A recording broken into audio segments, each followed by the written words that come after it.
Assalamualaikum warahmatullahi wabarakatuh. Sampurasun.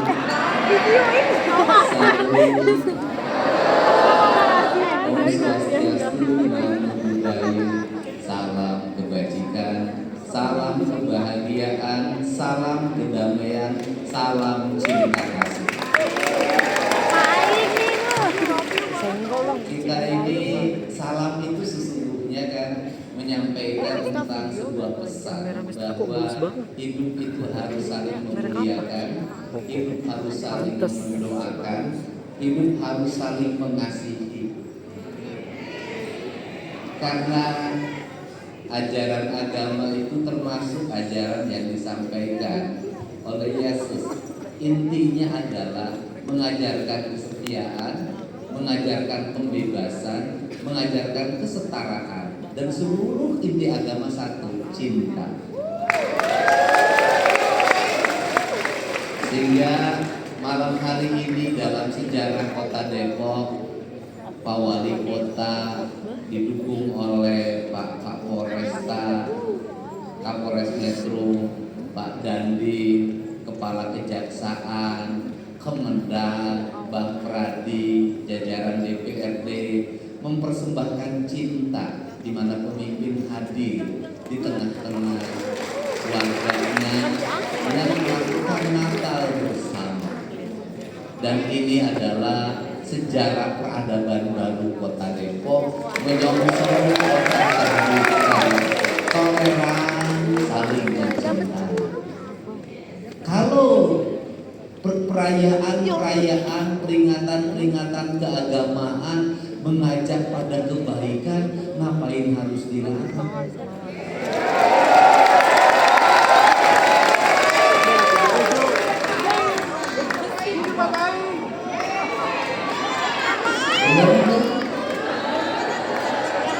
Pernah nggak ada perayaan Natal bersama terus kemudian tawuran? Pernah nggak? Perayaan Natal bersama pesannya pasti cinta kasih sudah. Cuman problemnya rata-rata orang yang beragama cintanya pengen, kasihnya jarang. Benar gak?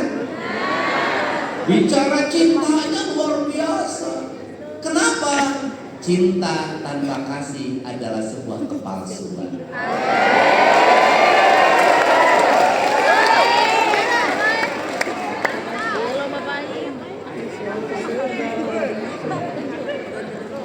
Cinta tanpa kasih sebuah kepalsuan, seperti menikahi tapi tidak menafkahi.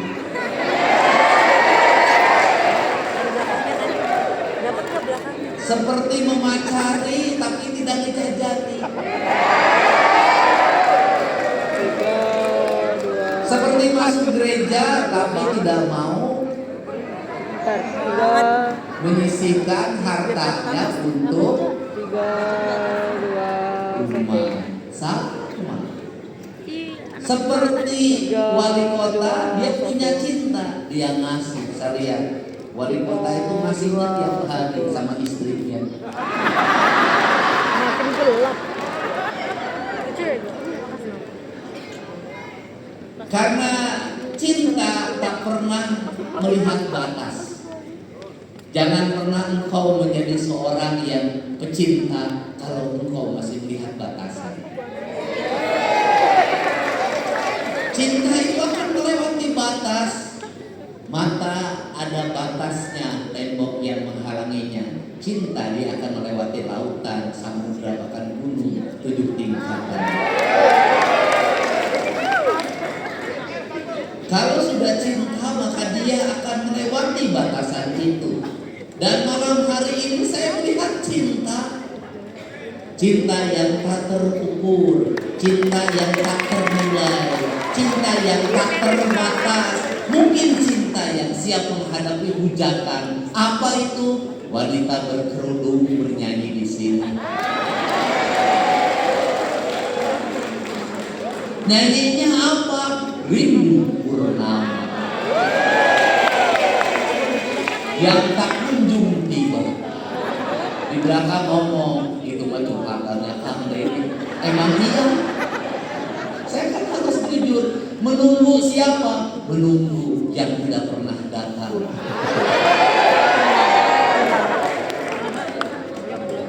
Tapi jadi pemimpin itu harus seperti itu.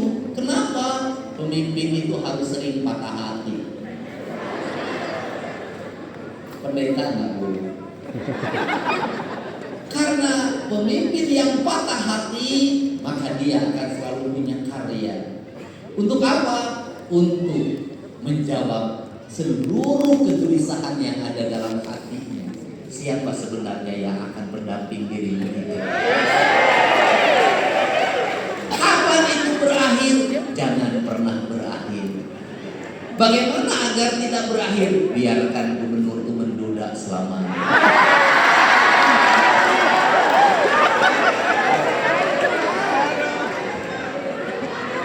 Karena kalau gubernurnya menemukan tambatan hatinya, maka ditegur nama tamat. Kenapa? Tak ada lagi yang dibutuhkan. Untuk itu maka dia akan menjadi karya-karya. Siapa yang mengorbankan dirinya sampai tidak beristri selamanya? Dan hanya satu dalam dirinya adalah siapa yang menjadi tambatan hatinya? Jamaatnya. W Kang Dedi, benar sih. Karena Yesus tidak akan sibuk menyelamatkan keluarganya. Ya, karena dia tidak punya keluarga. Dia akan sibuk hanya satu cintanya untuk jamaatnya agar dia selamat. W Kang Dedi. Sehingga dalam pandangan saya itu tidak ada manusia itu kata salah, itu tidak ada. Kenapa? Kalau kita sudah berkata-kata salah, maka kita sudah memvonis orang tentang satu hukum di mana kita tidak bisa merumuskan hukum kesalahan dan hukum kebenaran. Yang benar adalah apa? Dia menemukan jalannya menuju kebenaran. Aku perlu pangkuan tangan. Kalau kalimatnya belum menemukan jalannya menuju kebenaran, maka setiap orang tidak punya Untung aja kesalahan. aku nggak save Tapi setiap nomornya. orang lupa, tidak melihat, dilupakan atau melupakan jalan yang harus dia tuju. Sehingga para pembimbing ini, para pembimbing rohani bukan untuk menzaz, bukan untuk menghakimi, bukan menganggap dia adalah ahli neraka. Tidak, dia hanya mengajak, mari kita menuju jalan Tuhan, jalan mengajarkan kedamaian, jalan mengajarkan kasih sayang, dan semua itu adalah jalan cinta. Karena cinta harus ada kasih, maka di sini pun tetap saya akan memberikan kasih.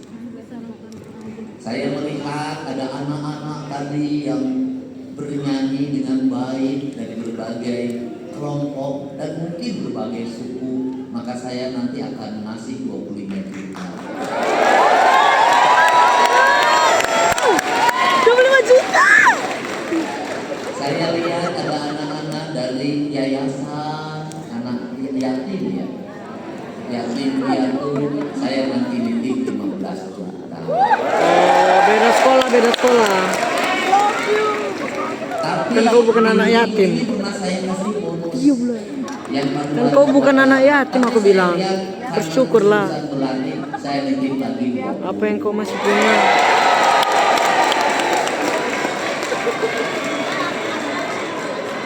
Saya katakan kalau hanya mencinta tidak mengasihi, kepalsuan. Bapak Aing kaya. Kenapa? Karena saat cinta masuk lewat pintu, maka kalau tidak dikasih, dia akan pergi lewat jendela.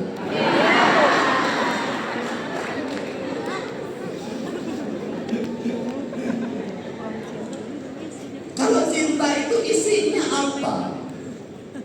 Kasih. Kalau cinta itu kata orang Sunda, isinya cinta itu adalah rasa. Si Zina. Maka orang yang punya rasa, orang yang akan bahagia. Bagaimana? Makan punya rasa, enak makannya. Tidur punya rasa, nyenyak tidurnya dan mimpinya indah. Dengar lagu punya rasa, masuk itu bukan ke telinga masuknya, tapi ke hati. Kata guru spiritual orang Sunda, namanya Abah Anu.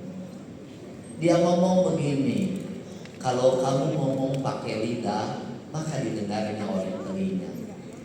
Tapi kalau kamu bicara menggunakan hati, maka diterimanya oleh rasa. Rasa ini menjadi penting. Kenapa? Karena hari ini banyak sekali kita seolah-olah kita menjadi ahli dalam segala hal. Ahli pemerintahan, ahli politik, ahli hukum, ahli apa. Di Indonesia ini ahli ini banyak sekali. Tapi yang punya rasa makin sedikit.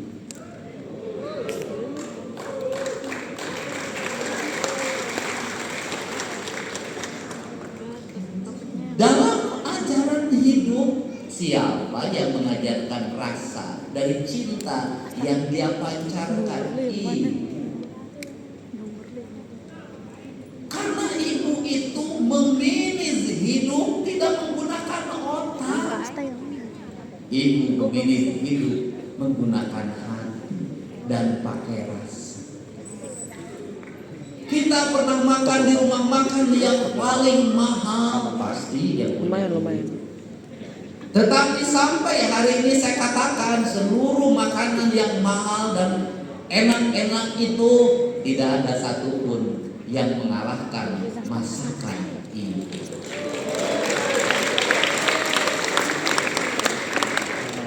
Kenapa masakan ibu tidak bisa dikalahkan? Apakah ibu kita seorang chef yang baik? Bisa menurut kita. Apakah ibu kita sebelum masak dulu baca buku menu? Tidak. Apakah gulanya pakai gram seperti dalam buku panduan di Google? Tidak. Apakah garamnya ada ukurannya? Tidak. Ukurannya bukan timbangan.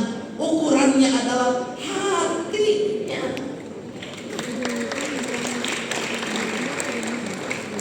Maka ukurannya hatinya, seluruh masakannya disajikan dalam perasaan yang dimilikinya, dalam cinta yang tumbuh, dalam cinta yang hadir, dalam energi yang besar. Maka ibu-ibu yang tak sekolah itu, ibu-ibu yang buta huruf itu, kemudian dia memasak. Dan masakannya bukan hanya enak dinikmati oleh anak-anaknya, tapi masakannya menumbuhkan energi bagi anak-anaknya. Ini punya mister. Bukan hanya tumbuh badannya, tapi tumbuh pikirannya, tumbuh hatinya, tumbuh empatinya.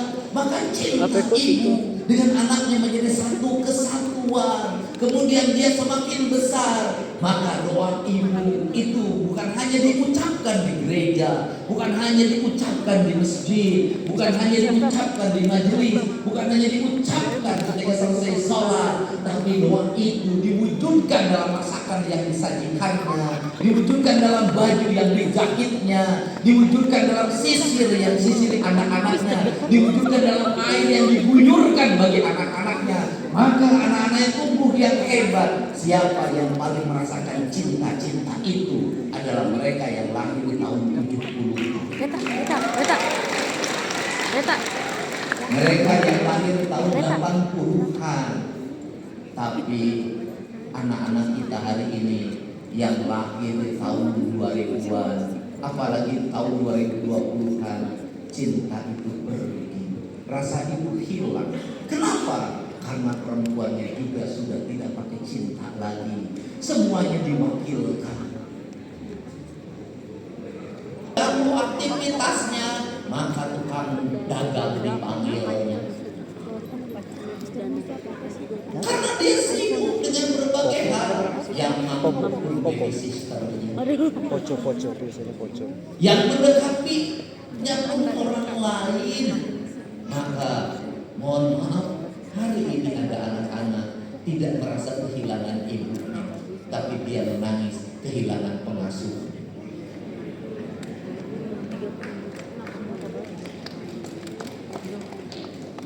Maka ketika ngomong makanan enak, hari ini anak-anak lebih ingat mimpi,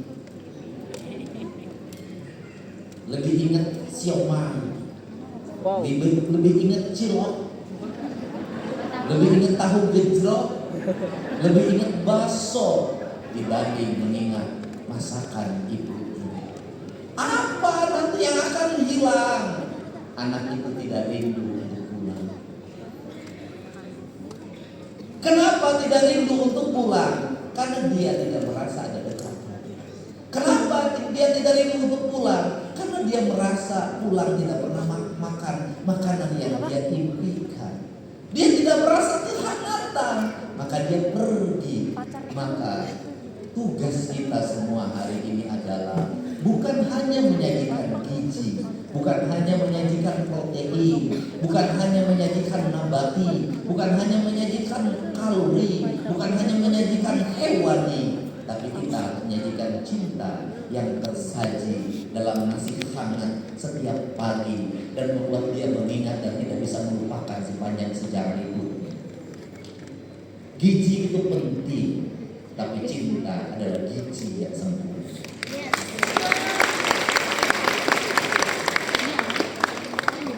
Bapak yang besar ini saya yakin bukan keluarga kaya-kaya waktu kecil. Saya yakin keluarga-keluarga sederhana. Nanti kirim ya. Tapi cinta yang mengikat diri, yang diajarkan oleh ibunya, Kayaknya nggak bisa by WhatsApp. Ini Mister ini kirim link drive aja. Untuk itu, peringatan Natal ini apa yang ingin saya pesankan? Mari beragama, mulai masuk ke esensi dari agama. Esensi, Wak. Kalau kita beragama terus pada aksesoris, kalau kita beragama terus pada pendekatan organisasi, pendekatan kelembagaan, maka kita tidak akan pernah bertemu dengan kebahagiaan. Yang ada adalah kesombongan karena jumlah anggota yang semakin banyak. Kesombongan karena jumlah anggota yang semakin banyak akan semakin menjauhkan kita dari Tuhan. Tuhan tidak menyuruh kita untuk memperbesar organisasi. Tuhan tidak menyuruh kita untuk memperbanyak jumlah jamaat. Tapi Tuhan menyuruh kita memperbanyak orang yang memiliki kesadaran dan kesadaran.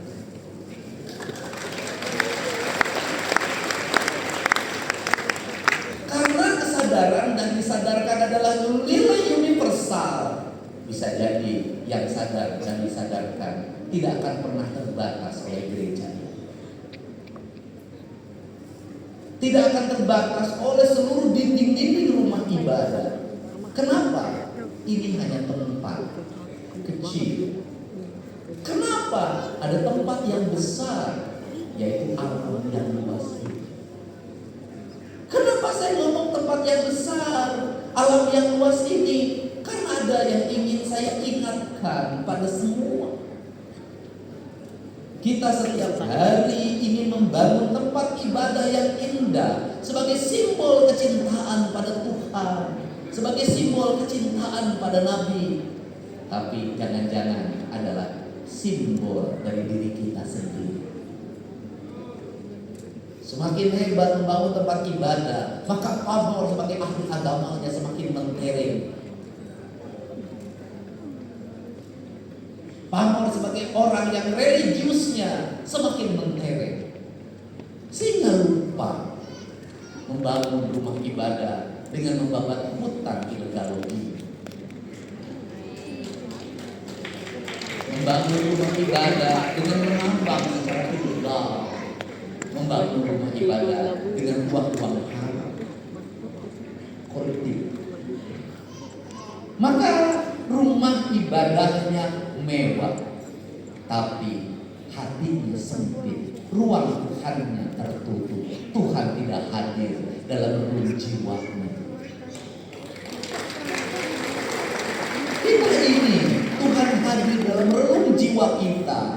Maka bukan hanya gereja, bukan hanya masjid, bukan hanya pura, bukan hanya vihara.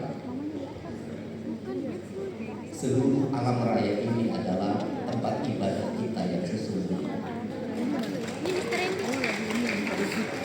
Karena seluruh alam raya ini tempat ibadah kita yang sesungguhnya, maka hari ini alam raya memanggil kita, bumi memanggil kita, semesta memanggil kita. Apa dia minta?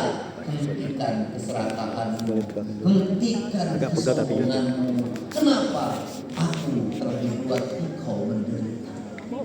Kalau aku telah dibuat engkau menderita, maka aku berpenyakit. Kenapa dia nggak bawa aja? Karena aku berpenyakit, maka aku akan batuk. Maka ketika batuk, puluhan orang di Bandung Barat hari ini, ratusan orang meninggal dan masih banyak yang belum ditemukan. Ketika batuk, maka Sumatera luluh lantak. Kalau itu sebuah peringatan, maka saya mengajak tempat-tempat ibadah untuk menyuarakan apa? Mari kita cintai bumi di mana kita menjadi penumpang. Bumi di mana kita menjadi tamu. Karena bumi ini tempat kita tamu, maka Nabi diutus berperiodik untuk apa? Mengingatkan para tamu di muka bumi ini untuk tidak lupa diri, lupa pada jati diri, dan lupa pada tempat kembali. Maka pesannya satu, agama itu pasti tidak boleh melakukan kerusakan di muka. Karena tidak boleh melakukan kerusakan, maka agama membuat batasan. Ada batasan makan, ada batasan minum, ada batasan berbicara, ada batasan penguasaan. Tugas pokok dari kenabian adalah membatasi sifat hewani manusia yang pada akhirnya akan merusak dirinya sendiri. Karena itulah kedamaian akhirnya akan lahir dalam siklus apa? Dalam siklus hidup yang harmoni. Harmoni apa? Manusia harmoni dengan diri. Telinga ada batasannya apa yang harus dia dengar. Mata ada batasannya apa yang harus dia lihat. Hidung ada batasannya apa yang harus dia ucap. Lidah ada batasannya apa yang harus dia ucapkan dan dia punya. Agama itu membuat batasan manusia karena manusia itu selalu ingin melebihi batas. Dengan batasan itu lahir manusia harmoni. Manusia harmoni itu adalah manusia yang ada keseimbangan harmoni. Otak kiri dan otak kanannya harmoni. Intelektual dan emosionalnya harmoni. Emosional dengan spiritualnya harmoni, menjadi satu kesatuan. Kalau sudah dia harmoni, ciri orang harmoni apa? Nampak tenang, selalu membawa kedamaian. Kedatangannya meneguhkan dan membahagiakan, tidak membuat orang lain mengalami kegelisahan dan ketakutan. Maka sangat aneh kalau orang aku paling beragama, tapi kehadirannya menakutkan banyak orang, ucapannya menakutkan banyak orang. Yang kedua adalah harmoni dengan sesama manusia tanpa harus membedakan siapa dia, dari mana dia, agamanya apa dia. Kenapa? Kemanusiaan melewati batas keagamaan. Kebayang kalau kemanusiaan itu dibatasi oleh batas keagamaan. Ada orang yang bencana, itu yang bencana itu agamanya apa? agamanya Kristen, Kristennya Katolik, Protestan. Protestannya kelompok mana? Nggak selesai. Tidak. Kemanusiaan melewati batas agama. Kenapa? Ada nilai universal. Agama tidak mengajarkan membatasi kebaikan hanya satu kelompok. Yang berikutnya setelah itu harmoni dengan apa? Dengan seluruh semesta ini ada bakterinya, ada virusnya, ada air, ada udara, ada matahari, ada tanah. Kita tidak bisa hidup tanpa mereka. Mereka adalah makhluk yang harus kita muliakan. Maka konsep yang holistik ini akan menjadi konsep kedamaian, konsep pembebasan manusia. Yesus diturunkan untuk membebaskan manusia.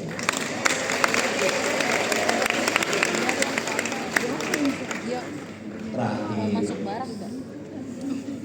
kalau kekayaan yang menjadikan patokan, Yesus tidak punya apa-apa dalam hidupnya kecuali cinta pada Tuhan.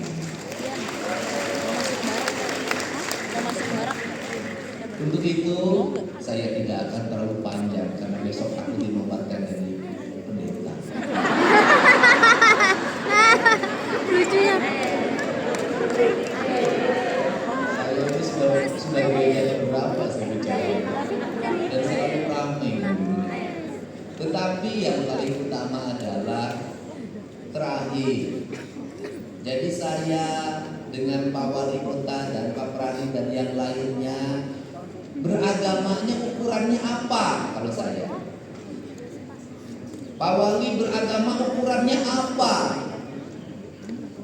Beragama ketaatan, spiritualitas itu sifatnya personal, hanya saya yang menikmati. Tetapi bertuhannya saya di kota Depok bisa diukur oleh apa?